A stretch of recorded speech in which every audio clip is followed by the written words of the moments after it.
Bonjour, nous sommes dans l'Institut Docteur Angélique, un institut privé de philosophie et de théologie sur Internet. Nous sommes dans une série de cours consacrés à ce qu'on appelle la théologie mystique, c'est-à-dire le chemin de l'âme vers Dieu qui peu à peu progresse jusqu'à notre entrée dans la vie éternelle. Je voudrais aborder dans cette vidéo une pratique monastique qui a été inventée au IVe siècle, la pratique des coulpes et la pratique des proclamations. C'est quelque chose de monastique au départ. Ça veut dire que dans la vie monastique cénobitique inventée par saint Pacôme, il arrivait souvent que les frères, publiquement, devant la communauté réunie, donc devant ce qu'on appelle le chapitre de la communauté, ça se passait en Égypte, se mettent à genoux devant leurs frères et publiquement confessent leurs péchés. Ensuite, les autres frères qui étaient autour pouvaient lancer des proclamations, c'est-à-dire se mettre à genoux à leur tour pour bien marquer que c'était un acte d'humilité et leur faire quelques reproches, quelques améliorations à faire pour la vie commune ou pour quelquefois des choses plus profondes. Cette pratique, évidemment, au point de départ, elle ne distinguait pas entre faute et faute. Tout pouvait être confessé. Il faut dire qu'au début de l'Église, la confession à un prêtre n'était pas pratiquée. On pouvait souvent, une seule fois dans sa vie, se confesser pour quelque chose, obtenir l'absolution. Et quelquefois, il y avait des pénitences si lourdes que, évidemment, ça ne pouvait pas être réitéré. C'est beaucoup plus tard que l'Église, se penchant sur l'Évangile, a modifié cette pratique. D'abord la pratique de la confession, qu'on pouvait faire quand on le voulait, une fois par semaine et peut-être tous les jours si on le voulait, en recevant une pénitence évidemment beaucoup moins lourde. On pourrait dire que l'Église, peu à peu, et en particulier à l'école de saint François d'Assise au XIIIe siècle, a ouvert le cœur miséricordieux de Jésus pour faire tomber la miséricorde sur les fidèles. Elle a puisé ainsi dans ce que Jésus avait montré à la croix. Je voudrais maintenant aborder comment, peu à peu, l'Église, par les évêques qui sont les surveillants dans l'Église, qui sont là pour regarder ce qu'il y aurait d'abus, comment l'Église a modifié, dans la vie monastique, la pratique des coulpes et des proclamations. Elle l'a fait peu à peu, en se servant de l'expérience et aussi de certains abus qui se sont pratiqués ici et là, qu'ont été repérés des plaintes de moines, concernant certaines communautés monastiques et les évêques qui avaient un regard extérieur, qui était choisi souvent parmi des hommes plus sages, plus âgés, ayant de l'expérience. Alors les évêques ont modéré, ont coupé ce qui devait être coupé et ont gardé ce qui devait être gardé. Très vite, les évêques se sont rendus compte que cette pratique avait des avantages. C'est vrai, confessez-vous les uns aux autres, dit saint Paul. Et puis, faites des remarques, une correction fraternelle. Dans la vie monastique où on est censé chercher l'humilité pour obtenir la vie éternelle, que ce soit fait directement en public, pourquoi pas? Mais très vite, les évêques se sont rendus compte que ça posait des problèmes, qu'on rentrait dans la vie monastique avec ses secrets, sa susceptibilité, quelquefois ses rancunes. C'était particulièrement visible dans les monastères féminins, où là, quand une proclamation avait été faite qui humiliait la personne, il pouvait y avoir ensuite des haines qui duraient sans cesse. Si bien qu'au bout d'un certain temps, eh bien, l'Église et les évêques ont fini par distinguer les choses. Il faut distinguer dans nos actions mauvaises, on pourrait dire 3 niveaux. Le fort externe, le fort intermédiaire et le fort interne. Le fort externe, c'est par exemple les activités que je fais comme cela. Quand je suis moine, par exemple, je marche dans un couloir et parfois mes pas peuvent résonner dans le couloir et empêcher la méditation de frères qui sont dans leurs cellules. Ça, c'est bien du fort externe. C'est une pratique extérieure qu'on peut améliorer, par exemple, en marchant plus doucement. C'est aussi, par exemple, un bavardage, alors qu'on est dans une période où le silence doit être gardé selon la règle. Voilà le fort externe. Le fort intermédiaire, c'est le domaine de la psychologie, des sentiments. Par exemple, sainte Thérèse de l'Enfant Jésus le raconte. Quand elle voyait certaines de ses sœurs, elle repérait tout. Elle voyait tout avec son œil, leurs manies, leurs petits bruits qu'elles faisaient. Et quelquefois, il lui sortait des pensées mauvaises, des envies de critiquer. Une fois même, elle le raconte à l'oraison, une petite sœur à côté d'elle faisait un petit bruit avec ses dents, un petit bruit très agaçant. Et elle en était là, au point qu'elle avait de la sueur qui lui coulait dans le dos, avec des envies de parler mal, d'être agacée. c'est le fort psychologique. La sœur en question ne faisait pas une faute, mais elle avait une mauvaise habitude. Et elle, Sainte Thérèse de l'Enfant Jésus, c'était sa psychologie qui était atteinte, qu'aurait pu l'amener à commettre un péché, mais elle finit par se réformer et elle fit pendant l'oraison de ce petit bruit une petite musique qu'elle se mit à offrir à Jésus comme un chant merveilleux. Elle apprit ainsi comment on pouvait faire des sacrifices avec cette psychologie fragile qu'on a du mal à contrôler. Donc, ce fort intermédiaire, c'est finalement le domaine de notre sensibilité, la sympathie, l'antipathie. Donc des choses qu'on ne contrôle pas vraiment, mais qu'on doit essayer de contrôler. Il faut se tenir. Hein. Pour les hommes masculins, parfois, ce seront des regards impurs sur des femmes. Pour les femmes, ce sera plutôt l'envie d'être considérée, d'être aimée, peut-être en particulier par le supérieur du couvent. Enfin, il y a le fort interne. Le fort interne, c'est le domaine vraiment de l'intelligence et de la volonté. Le domaine où on choisit de faire un acte, par exemple un péché, ou au contraire une bonne action. Sainte Thérèse de l'Enfant Jésus, en ce qui concerne l'agacement, donc le fort intermédiaire, choisit dans son fort interne d'en faire une offrande à Dieu, une sorte de sacrifice pour progresser dans la sainteté. Et c'est comme ça qu'elle inventa sa petite voie. Mais si elle s'était mise, par exemple, extérieurement, ou d'abord intérieurement, à penser du mal de cette sœur, à la critiquer, c'est une vieille sœur, elle est méchante, elle m'énerve, et puis à la haïr, pourquoi pas. Et ensuite, ça serait sorti dans ses paroles. Ça, c'est le fort interne qui produit un effet à l'externe, mais on voit bien, c'est de l'ordre du péché. Le péché, c'est-à-dire un acte moral mauvais. Qu'est-ce qui s'est passé depuis le péché originel ? À l'époque d'Adam et Ève, évidemment, il n'y avait pas ces tendances du fort intermédiaire qu'on arriva mal à dominer. D'autre part, avant le péché originel, Adam et Ève étaient purs, innocents. Leurs pensées internes étaient donc à nu l'un devant l'autre. Par exemple, si Adam avait couché avec Ève, puisque l'autorisation était donnée, il l'aurait fait en toute innocence pour lui montrer son amour. Et un enfant serait apparu. Ils étaient nus, ils n'avaient pas honte. Donc, au niveau du fort interne, pas de pensée pécamineuse non contrôlée. Et puis, leur péché est arrivé, tenté par le démon, un acte volontaire, un péché d'orgueil. Qu'est-ce qu'a fait Dieu après le péché originel ? Il a mis que la peau extérieure est devenue un masque. Adam et Ève étaient nus avant, après. La lumière qui émanait de leur corps n'était plus visible et les pensées du fort intermédiaire et du fort interne étaient cachées l'un à l'autre. Ce qui était mieux. Parce que sinon, de fait, ils auraient vu des jardins d'horreur. Ils n'auraient pas respecté l'un l'autre. Donc certaines choses, volontairement par Dieu, pour le moment sont cachées.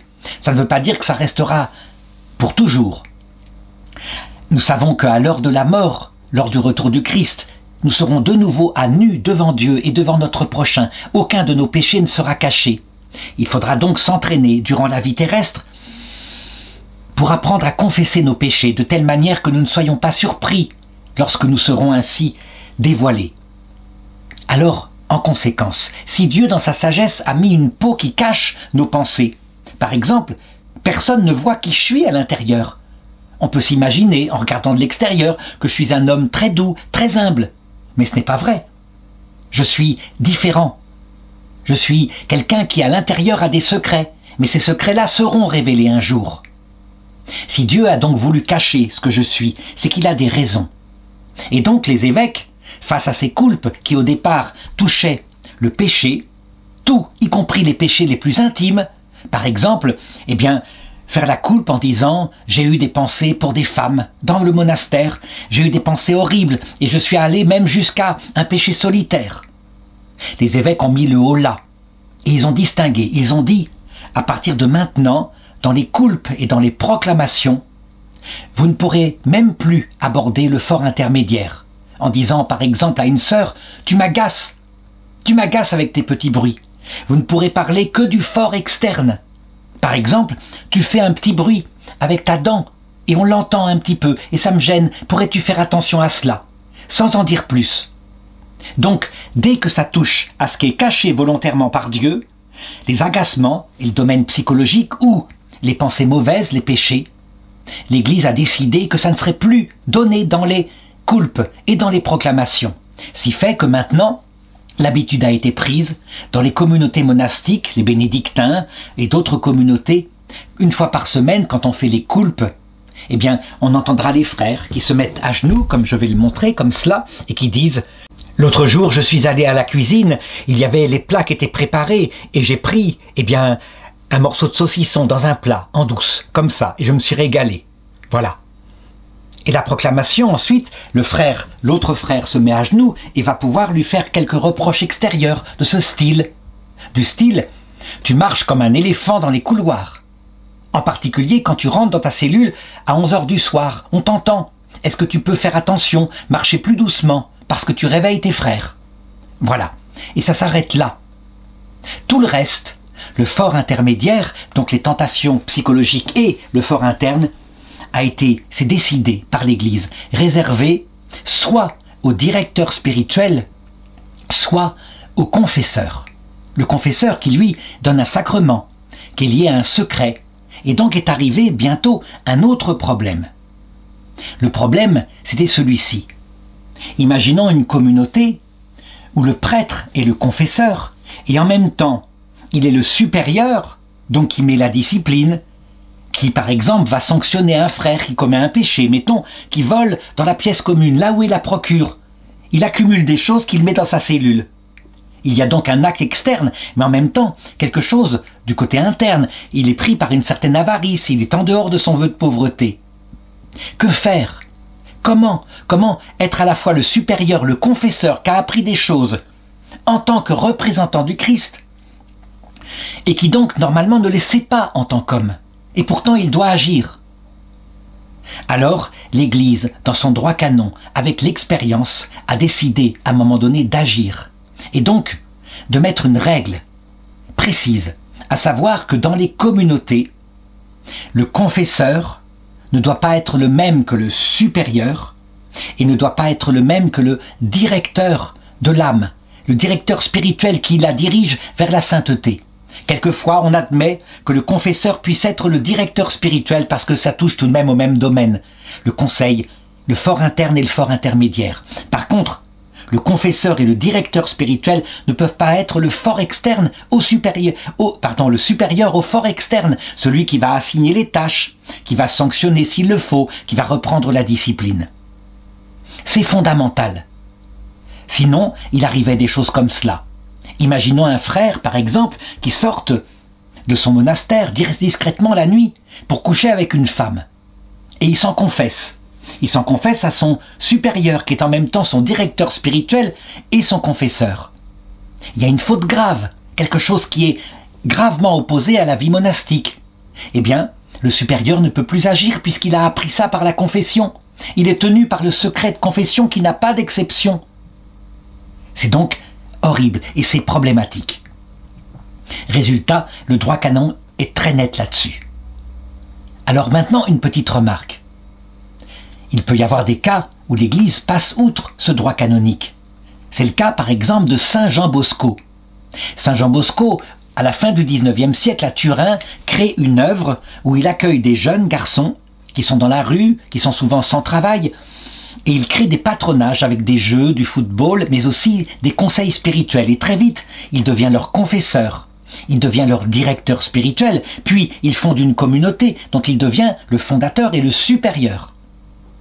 À un moment donné, l'archevêque de Turin veut récupérer ces jeunes pour son propre séminaire, parce qu'il a énormément de vocations, et lui, dans son séminaire, n'en a presque pas. Donc il le convoque et lui dit « Voilà, vous m'enverrez des séminaristes de votre communauté ». Et Saint Jean Bosco lui dit non, ils veulent être religieux, ils ne veulent pas aller au séminaire, ils veulent rentrer dans ma communauté. L'évêque commence à le menacer et lui dit « C'est comme cela que vous ferez ». Saint Jean Bosco lui répond non. Alors l'évêque met la sanction qu'il avait maîtrisée, qu'il avait préparé son plan, sanction canonique en disant « Vous êtes le supérieur de votre communauté et vous êtes le confesseur, je vous interdis maintenant de confesser les jeunes. Je vous interdis, parce que vous êtes le supérieur. » Canoniquement, il avait tout à fait raison, cet évêque. Eh bien, Saint Jean Bosco lui répond « Monseigneur, je vais partir. »« Ah !» répond l'évêque, « Je vois, vous êtes dans la désobéissance. Je le savais que vous n'étiez pas obéissant. On vous prend pour un saint, ce n'est pas du tout vrai. Non, monseigneur, répond saint Jean Bosco. Je vais partir à Rome et porter plainte auprès du pape Pie IX, en lui expliquant mon problème. Et c'est ce qu'il a fait. Et le pape Pie IX, qui était un homme intelligent, a dit « Non, je donne raison à Jean Bosco. Il a raison, dans le cas particulier, qu'il soit le confesseur, le supérieur et le directeur spirituel, ça va. Il peut l'être. » Par contre, quand saint Jean Bosco est mort, qu'est arrivé son successeur, saint Roua, saint Jean Roua, eh bien, l'autorisation n'a pas été renouvelée. Saint Jean Roua, qui était le supérieur, n'avait pas le droit d'être le directeur spirituel et le confesseur. Il était dans un autre charisme, c'était autre chose. On est donc retombé dans la norme habituelle. Voilà la règle, maintenant, classique, du droit canonique.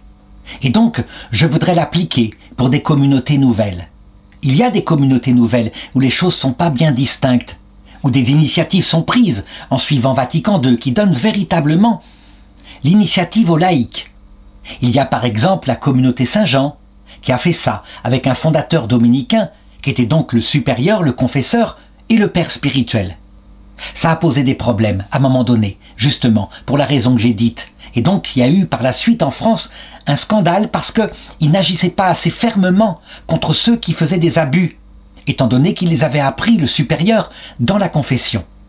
Donc, ça a été source de scandale, ce qui montre comme le droit canon est expérimenté à l'expérience de 2000 ans de christianisme.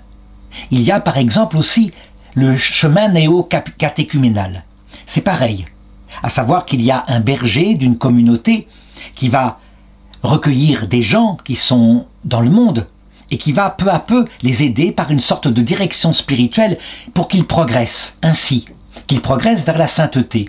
Donc le chemin néo-catéchuménal est reconnu par l'Église et il n'y a aucun problème. Mais dans certains endroits, évidemment, cette sagesse-là que je viens d'indiquer n'a pas été appliquée. L'expérience du passé n'est pas connue. Et donc on voit parfois des communautés où les fidèles qui viennent et qui sont débutants dans la foi chrétienne doivent, pour pouvoir progresser, publiquement et devant la communauté, faire des coulpes. Mais les coulpes consistent à confesser non seulement des actes extérieurs, comme je l'ai dit, mais aussi leurs péchés. Leurs péchés, ça peut être leur tentation sur l'alcool, leur tentation sur l'infidélité conjugale, et toutes sortes de choses. On voit parfois les supérieurs qui, de la même façon, pour le bien, c'est jamais pour le mal, vont aller de maison en maison, voir les gens qui font partie du chemin néo-catéchuménal pour voir comment ça se passe. Si on fait la prière à la maison, ça peut se comprendre, il y a une certaine règle de vie qu'il faut apprendre à appliquer, mais qui, insidieusement, vont passer au regard sur la vie intime du couple, la manière dont ils ont des actes sexuels, la manière qui est complètement intime, évidemment. Eh bien, là manifestement, on est en train de retomber dans un abus. Attention, ça ne met pas du tout en cause l'existence du chemin néo-catéchuménal, mais il faut manifestement là que les évêques eux-mêmes, et quelquefois les évêques doivent reprendre leurs propres prêtres, qui sont souvent les supérieurs du chemin néo-catéchuménal, qu'ils remettent les règles du droit canonique. Donc, concrètement, il faut s'obliger à respecter le fort interne et le fort intermédiaire des personnes. Ça ne veut pas dire que le supérieur n'a pas un rôle, même s'il n'est pas prêtre, un rôle de conseil spirituel et de direction spirituelle sur les gens qui participent à ces réunions. Non, il doit y avoir cela. Mais alors, si quelqu'un qui n'est pas prêtre devient le directeur spirituel et le conseiller spirituel d'une personne, il est tenu non pas au secret de confession, mais quasiment au secret de confession, qu'on pourrait appeler un secret professionnel. Ça veut dire que tout ce qu'il apprend en dirigeant la personne sur ses tentations, tout ce qui l'aide, alors il le garde pour lui. Jamais il ne devra en parler publiquement. Jamais. Si par hasard il donne un enseignement et que ce qu'il a appris d'une personne sur les tentations, il voit que ça pourrait être utile pour d'autres personnes, alors s'il en parle, il doit le faire de telle façon que jamais on ne remonte à la personne qui a confessé son péché pour avoir un conseil. En tant que directeur spirituel, il doit donc modifier les choses. Je donne un exemple. J'avais des élèves en secondaire Quelquefois, ils me racontaient leurs histoires, leurs petites histoires d'amour et de fidélité, et donc avec des anecdotes très précises. Quelquefois, c'était très utile, je me servais de ces histoires, mais la fille devenait un garçon, la fille qui avait 17 ans devenait un garçon qui avait 25 ans. Au lieu d'habiter dans la ville en question, elle habitait, mettons, à Rennes, en Bretagne, très loin. Et c'était une histoire qui m'était arrivée 30 ans plus tôt. Personne ne pouvait remonter ainsi au cas en question qui m'avait servi de modèle. Il faut évidemment être très prudent. Quand on donne trop de détails, il y aura toujours quelques gens pour comprendre qu'on parle en fait d'une personne qu'ils ont reconnue. Eh bien, ça, c'est fondamental. S'interdire cela. Donc l'anecdote peut être utilisée, je l'ai dit, mais vraiment avec prudence et de telle manière qu'on ne remonte jamais à la personne.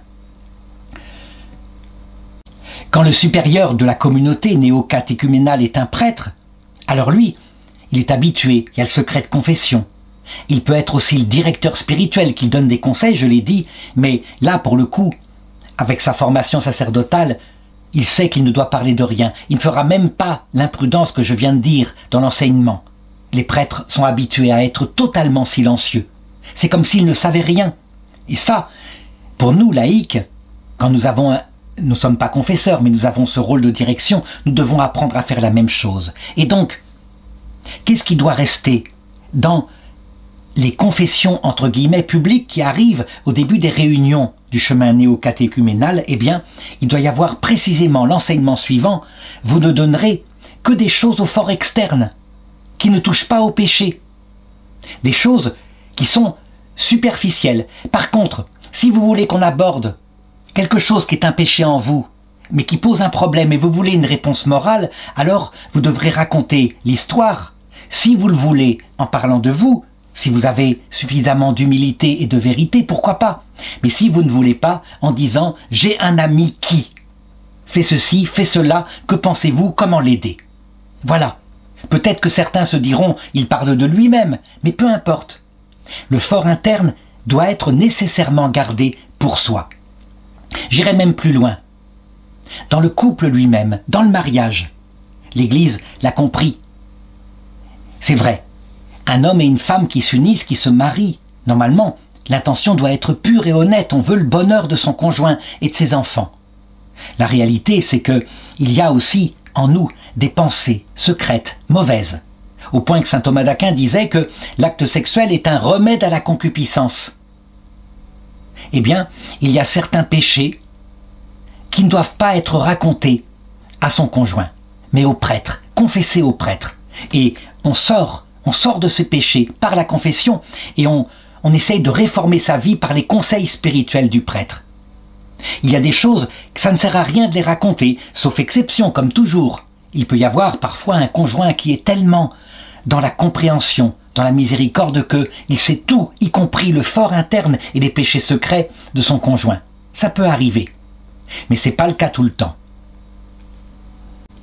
Le cas le plus fréquent, c'est par exemple actuellement avec les écrans, quand un homme marié va sur les sites pornographiques. Et il le fait en douce, dans le dos de sa femme. Elle n'est pas au courant. C'est un péché, c'est grave, c'est une trahison. C'est évident. Normalement, sa sexualité, elle est réservée à sa femme. Eh bien, ce péché-là, qu'il le confesse au prêtre et qu'il fasse l'effort pour sortir de cette chose-là, faut-il qu'il le confesse à sa femme? Bien sûr que non. Il va le garder pour lui et lutter contre cela. Et peu à peu s'habituer à réserver sa sexualité pour celle qu'il aime et qui est son épouse, ce qui demande un sacrifice. Parce que, évidemment, les hommes qui sont très tentés de luxure ont parfois tendance, à aimer ce qui est nouveau, donc les images en question. C'est une lutte masculine, mais une lutte masculine que les femmes ne vont pas forcément comprendre, puisqu'elles ont, elles, en général, d'autres luttes. Des luttes plutôt du côté affectif. Est-ce que je suis la préférée ? Je conclurai maintenant de cette façon-là. Il faut donc, avec l'expérience de l'Église, savoir réformer une communauté qui aurait dérivé, peut-être parce que quelqu'un, un berger, laïc ou prêtre, a trop de pouvoir, trop d'énergie, trop d'autorité et va trop loin, il déborde. Avant que les évêques ne fassent une visite apostolique et qu'ils soient obligés de sanctionner, il faut se réformer. déjà, par avance, avec ce que j'ai indiqué, donc toutes les petites normes que j'ai indiquées dans cette vidéo. La réforme se fait assez facilement et on se met des limites volontaires, telles que je l'ai indiqué, fort externe, fort intermédiaire, fort interne.